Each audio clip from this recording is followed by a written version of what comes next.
파리의 에펠탑을 보며 고급 요리를 먹고 아프리카의 초원에서 코끼리를 구경하다가 마카오의 카지노에서 일확천금을 노립니다.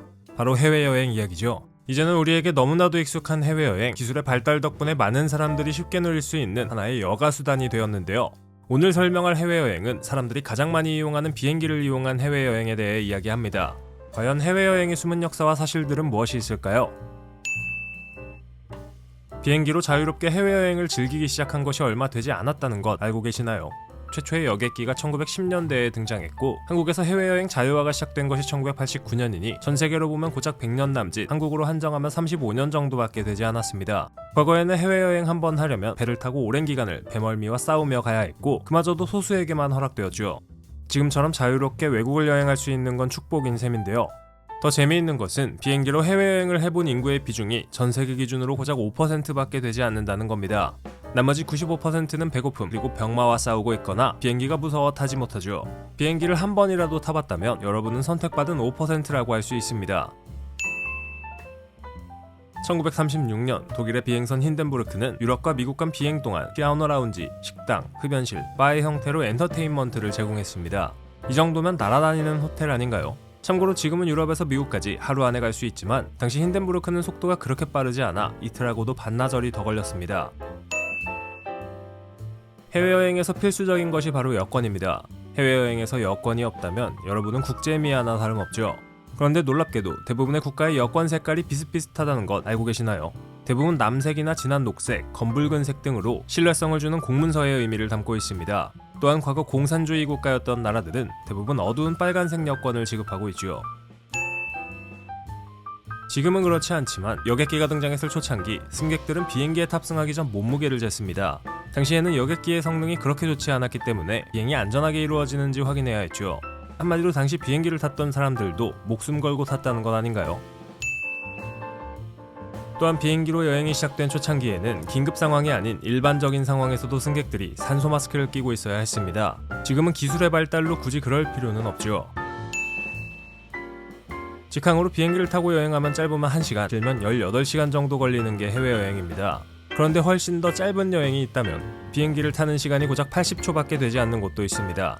스코틀랜드에 위치한 두 섬 사이의 거리는 2.7km인데 시간이 매우 짧은 것으로 유명해 수많은 사람들에게 인기 코스로 사랑받습니다. 스코틀랜드 내부면 국내 아니냐고요? 우리가 가서 타면 해외여행이 되니까 상관없습니다. 비행기 이륙과 착륙 시에는 기내의 불이 꺼지고 모든 창문에 가림막을 올려야 합니다. 도대체 왜 그런지 알고 계시나요? 만약 불시착과 같은 긴급 상황에 위치해 비행기에서 탈출해야 할 경우가 생길 수 있으니 승객들의 눈을 미리 자연광에 적응시키기 위함입니다. 한마디로 안전상의 이유죠. 해외여행을 갈 때 혹시나 파일럿들의 실수로 비행기가 추락하지 않을까 걱정되시나요? 걱정할 필요 없습니다. 항공사에서도 이미 이와 관련된 만반의 준비를 충분히 해놓고 있습니다. 대표적인 예가 음식인데 많은 항공사들은 항공기를 조종하는 2명의 조종사가 각자 다른 식사를 한다는 규칙을 갖고 있습니다. 그래야 음식 하나가 상해서 파일럿 한 명이 식중독에 걸려도 나머지 한 명은 멀쩡하니까 말이죠. 아마도 해외여행자들을 가장 귀찮게 하는 것 중 하나는 바로 기내수화물의 액체 제한일 겁니다. 대부분의 항공사들은 액체 용량을 100ml로 제한하며 지퍼백에 담으라고 권고하죠. 이 조치는 보안을 강화하기 위해 2006년에 시행되었는데 액체 형태의 폭발물을 만들어 테러할 가능성이 있기 때문이었습니다. 그런데 조만간 이런 제한이 사라질 수도 있다는 것 알고 계시나요? 각 공항 내의 보안 검문소에 3D 스캐너를 도입하여 가방의 정확한 내용물을 명확하게 식별할 수 있도록 하면 더 이상 기내수화물에 대한 제한이 필요 없어지게 됩니다. 그래서 기내수화물 액체 제한이 2024년까지 대부분의 공항에서 유지되다가 이후 사라질 수도 있다고 합니다. 비행기의 창문은 둥글게 생겼습니다. 왜 그럴까요?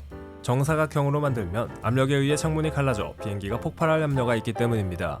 반면 둥글게 만들면 창문이 깨지지 않지요. 유독 비행기를 타고 해외여행을 갈 때 기내식이 맛없게 느껴지셨던 분들 계시나요? 그에 걸맞는 합당한 이유가 있습니다. 비행기가 높은 고도에서 비행할 때 공기는 매우 건조해지고 기압은 떨어지죠. 덕분에 기내에 탑승한 승객의 후각과 미각은 떨어지게 되며 맛을 보는 감각기관인 미래의 3분의 1 이상이 제 기능을 하지 못합니다. 1987년 아메리칸 항공은 1등석에서 제공되는 각 샐러드에 올리브를 하나씩 덜 주어 약 4만 달러, 현재의 가치로 약 10만 달러를 절약했습니다. 어차피 맛도 제대로 못 느끼는데 하나씩 빼도 티 안 난다 이건가요? 2023년 기준 한국인들이 가장 많이 찾은 여행지는 일본, 그 다음은 베트남과 태국, 필리핀, 대만 순이었습니다. 역시 가까운 게 최고네요. 이코노미 증후군이 두렵다면 한국 근처의 나라로 날아가야겠죠. 우리는 숫자 4를 불길함의 상징으로 여깁니다. 그래서 건물에 4층이 없는 경우가 많죠. 해외여행을 위해 비행기에 탑승할 때도 이와 비슷한 경우를 볼 수 있는데 많은 항공사의 여객기에는 13열이 없습니다.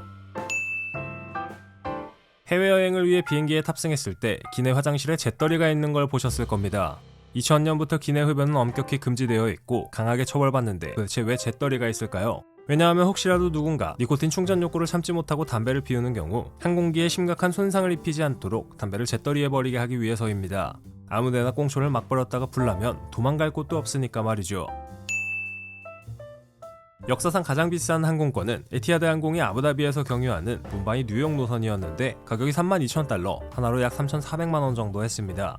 물론 여행의 퀄리티는 수직 상승하겠지만 항공권 하나에 3,000만원 넘게 태울 용자가 몇 명이나 될까요? 이야기를 듣다 보니 갑자기 훌쩍 떠나고 싶다고요. 그렇다면 항공권을 준비할 차례지만 높은 가격에 놀랐다면 여러분들을 위한 팁이 있습니다. 우선 출발하기 6주 전에 예매하는 것이 가장 저렴한데 간혹 나오는 항공사의 특가 프로모션을 이용한다면 말도 안 되는 가격의 비행기표를 득템할 수 있습니다. 또한 일주일 중 평일은 비교적 가격이 저렴한 편이고 3월에 출발하는 항공편이 가장 저렴하니 3월 평일에 출발한다면 좋겠죠. 또 한 가지 알아둬야 할 점은 여러분의 검색 기록을 활용해 항공권을 판매하는 회사들이 가격을 올려받는다는 겁니다. 같은 항공권을 여러 번 검색하면 사용자가 구매 의사가 있다고 판단해 가격을 올린다는 건 이미 유명한 이야기죠. 이를 방지하기 위해서는 검색 기록이 남는 브라우징 캐시와 쿠키 파일을 삭제하고 VPN을 사용해 접속 위치를 변경하면 훨씬 더 저렴한 가격에 항공권을 구매할 수 있습니다. 항공권을 저렴하게 구매할 때 필요한 VPN은 바로 프리미엄 VPN 노드VPN입니다. 노드VPN의 바이러스 및 위협 방지 기능을 이용하면 웹 트래커와 악성 웹사이트, 감염된 파일, 악성 광고 등 다양한 위협을 방지할 수 있고 더불어 트래픽을 암호화하고 접속 위치를 숨겨 여러분이 훨씬 더 저렴한 가격으로 항공권을 구매할 수 있게 해주죠. 배신과 VPN의 역할을 동시에 하는 노드VPN 쓰기만 한다면 여행 비용 부담은 한시름 덜어도 됩니다. 고정 댓글에 링크를 누르시면 인원 약정 시 노드VPN만의 독점적인 할인 혜택에 4달을 무료로 더 이용할 수 있는 딜을 확인해 보실 수 있습니다. 30일 동안 걱정 없이 환불되는 보장 정책으로 부담 없이 이용할 수 있는 건 덤이죠.